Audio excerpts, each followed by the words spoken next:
Hello guys, nandito na naman tayo at syempre ito pag-usapan natin kawaawang si Sayad dahil double kill. Alam nyo guys, ito yan.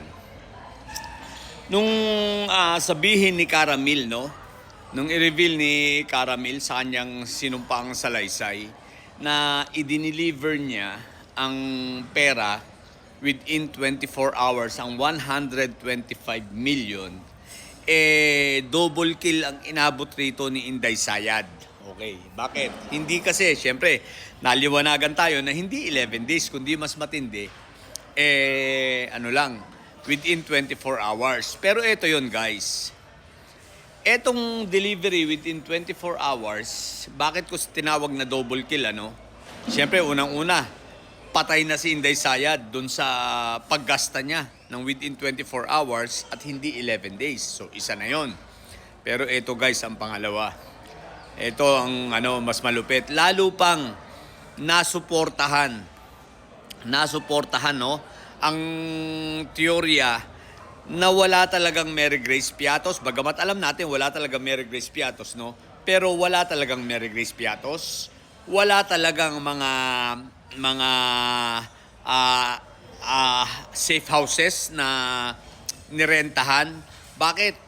Sapagkat i-deliver nga ang pera sa loob lamang ng 24 hours sa 3 lugar, di ba? So, ibig sabihin, walang mga safe houses, okay? Walang safe houses na mga nirentahan, walang mga safe houses na mga inupahan na pagkamahal-mahal, na yung breakdown ng kanilang liquidation sa 125 million ay ibinigay sa mga confidential agents at the same time ipinang-upa ng mga safe houses. Ito klaro, ito ang pangalawang pumatay kay Inday Sayad dahil wala naman pala talaga. Walang mga safe houses na yan. So double kill talaga si Inday Sayad rito. At tingnan natin dahil yung mga magagaling na abogado ni Inday Sayad mukhang may hirapang ipaliwanag to. Bakit? Kasi mas magagaling pa sa abogado ni Inday Sayad na pinagpipitagang 16, walang sinabi yan. Sisiw yan sa mga vloggers ni Inday Sayad, mga vloggers ng Didilis, mas matatalino ang mga yon. Mas magagaling ang mga yon, mga talagang master of law ang mga yon, di ba? Nakita nyo yan, sino yan? Sila, mga bayoteros, magagaling yan mga yan. Sino pa? Yung mga vloggers na yan.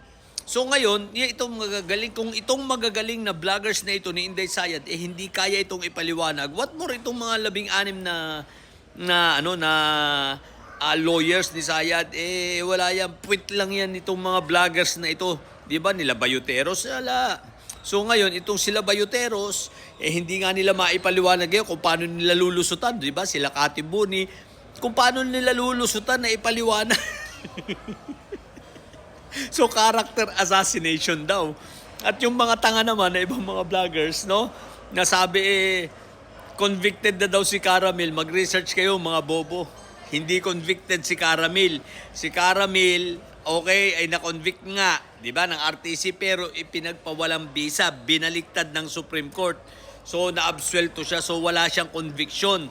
Ngayon, itong hearing, itong hinaharap niyang kaso ngayon, wala pa siyang conviction. Mga bobo. Tatanga-tanga talaga kayo.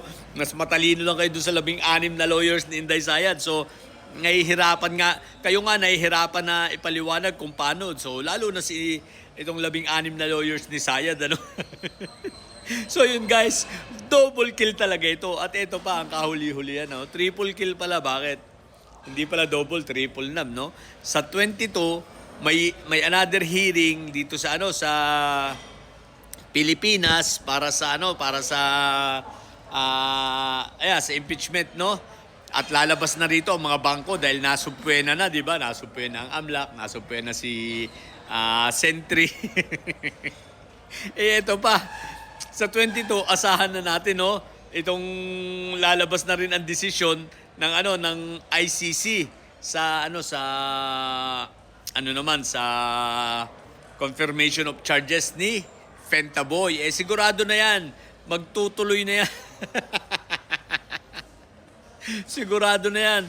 Positive na yan kay Fentaboy na yan. Tuloy-tuloy na ang hearing niyan. Mako-confirm yan. So, so double, triple kill talaga ang mga sayad. Mga didilis, kaya nyo pa ba? Ay, Diyos ko po, Rudy. Ang sakit na ng ulo ng mga didilis na ito. Yun lang, sa mga bobong didilis dyan at may sayad, ang tatay nyo ay preso, ang BP nyo ay bobo. Manatili kayo mga bobo at may sayad sapagkat ang may sayad ay lagi high blood. Bye!